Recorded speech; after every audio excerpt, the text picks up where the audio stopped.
Hi, my name is Ning Shirakawa. In Japan, people actually call me Nene. And I'm the founder and the US CEO of Techtopia and also FutureHACK. I try to use entrepreneurship education to transform Japanese education system, whether it's making the students able to be more entrepreneurial, and also recently started innovation projects with a bunch of teachers as the government project to run the accelerator for the teachers and the students to innovate themselves. Hi, I'm AJ Perez. I'm an MIT alumni from the Department of Mechanical Engineering. I'm also a serial entrepreneur myself. I co-founded a company called New Valence Robotics, better known as ENVYbots, which is a 3D printing company out of MIT in the Boston area. I recently sold that company to Cincinnati Incorporated, which is a US manufacturer that's a family-owned business, a little over 100 years old at this point. And now I'm back at MIT. Why are younger people less likely to become entrepreneurs? Education system itself in Japan, Korea, China, US, Germany are all pretty much the same. They're globalized, standardized system of the Germany education. The classroom that we're used to of sitting down and sitting in a lecture hall listening to professor talk is based on German-style classrooms in the 18th century.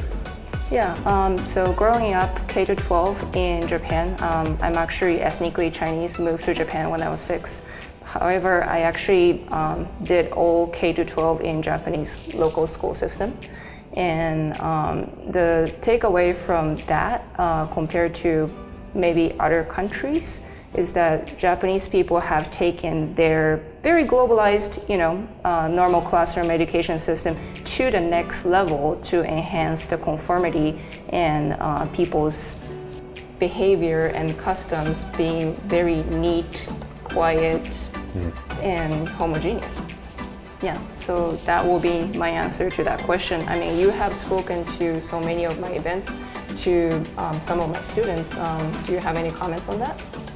Yeah, I would say that's definitely the case. My experience interacting with Japanese students has been that very respectful, very quiet and reserved, intelligent, but not outwardly creative in terms of how they present themselves. I don't think that means there isn't latent creativity there ready to be tapped, but there's probably something inherent in the education system that doesn't promote that creativity in students day in and day out. Yeah, I was just spoken to somebody actually here, I think it was Todd, that saying that Japanese people are actually very creative, but they lack creative confidence. And I cannot think of like a better way to describe Japanese people. And I mean, they invented Vocaloid. They invented all those like tiny, funny little stuff that doesn't really exist anywhere else. And somehow they think they're not creative. And then in classroom, there's very small room for creativity. The question was, what's the best part of being an entrepreneur? And to me, the best part of being an entrepreneur is, at some level, being in charge of your own destiny. I mean, at the end of the day, you're still operating in a big ecosystem where you have stakeholders on both sides of the equation and you have to interact with them. And at some level, your actions are limited by the game that you're able to play in. But at the same time, you're able to act in whatever way you think is best to grow and scale your business. And to some people, that unbounded nature, that uncertain nature of entrepreneurship is really scary. But to me, that's something I thrive in. That decision-making in the faces of uncertainty and not knowing what's going to be on the other side or what's going to happen tomorrow, that excitement helps get you out of bed every day.